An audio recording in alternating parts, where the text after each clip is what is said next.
Hello everyone, আমি আজকে একটা শাক দেখাচ্ছি। এটা হচ্ছে বকচায়। তো এইটা চাইনিজে দেয়, এখানে আমাদের গার্ডেনে হয়েছে। তো আমি সেটা আলু দিয়ে আলু মেথি যেরকম হয় সেরকম আমি আলু দিয়ে এই শাকটা ভেজে দেখাবো। তো শাকটাকে আমি আগে ধুয়ে রেখেছি। এটা চাইনিজে দেয়, অনেকটা সর্ষে শাকের মতন খেতে। তো আমি এটাকে কুচি কুচি করে নেব। এই যে শাকটা, এটা এরকম থাকে। তো এই আমাদের গার্ডেনে এখানে লাগানো হয়েছে। তো এখানে আমি এই শাকটাকে কুচি কুচি করে কেটে নেবো, এইভাবে কুচি কুচি করে কেটে নেব। এখানে আমি আলুটা কেটে রেখেছি। এবার আমি তেল দেব ফ্রাই প্যানে। এই তেল দিলাম অল্প, আলুটা আগে ভেজে নেব। এগুলোকে এইভাবে কুচি কুচি করে কেটে নিতে হবে।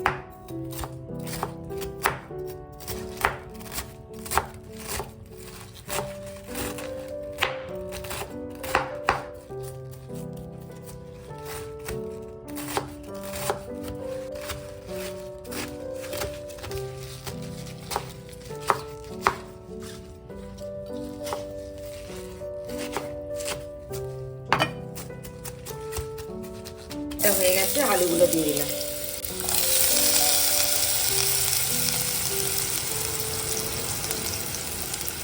আলুটা ভাজার সময় একটু নুন দিলাম। আলুটা ভাজা হয়ে গেছে, তুলে নিচ্ছি। আর একটু তেল দিলাম, দুটো শুকনো লঙ্কা ফোড়নে দিয়ে দিলাম। এবার আমি এটা ভালো করে শুকনোটা ভেজে নেব। একটু তেল দিয়েছি, সুন্দর একটা ভাজা হয়ে যাবে। যেই আমি এখানে এই যে বকচা শাকটা কেটে রেখেছি, এটা এখানে দিয়ে দেবো।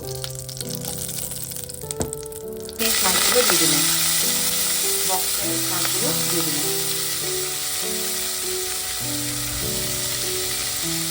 কাটার পরে বেশ সর্ষে শাকের মতন গন্ধ বেরোচ্ছে। তো আমি এর মধ্যে একটু আদা বাটা দেবো।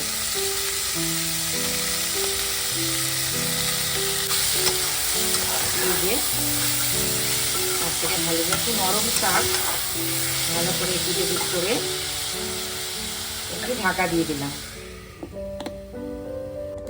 একটু নুন দিলাম, নুনটা যার যার স্বাদ অনুযায়ী। আলু ভাজাতে একটু নুন দিয়েছিলাম, আবার একটু নুন দিলাম।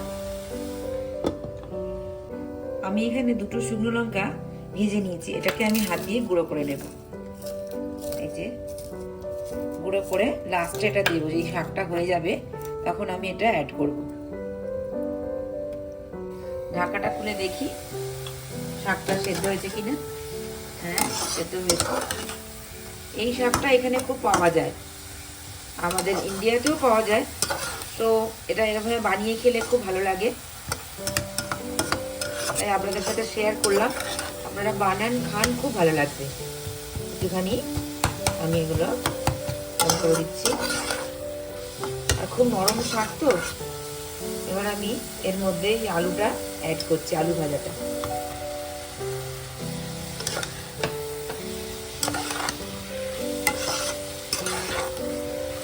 আলু ভাজাটা এভাবে অ্যাড করছি। কাঁচা লঙ্কা দিলাম এখানে।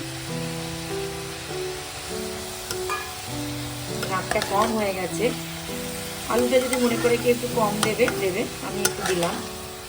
এই একটুখানি আদা পেস্ট দিলাম, আদা বাটা অল্প একটু। যেহেতু একটু সর্ষে শাকের মতন খেতে, একটু আদা বাটা দিলে খেতে খুব ভালো হয়।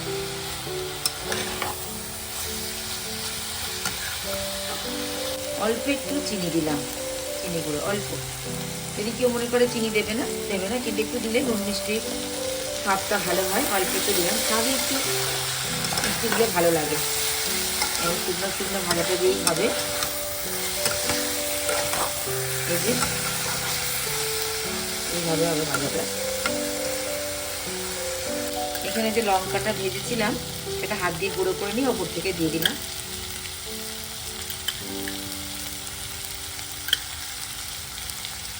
ওপর মিক্স করে দিলাম।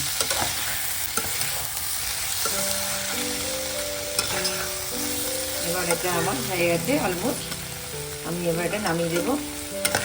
একদম শুকনো শুকনো হয়ে গেছে, যেন জল না থাকে। তো এবার আমি এটা সার্ভ করবো। এই বক চয় শাক রেডি। তো এইভাবে আপনারা বানিয়ে ফেলুন। এখানে তো পাওয়াই যায়, কিন্তু মার্কেটে পাওয়া যায়। তো এরকম বানান।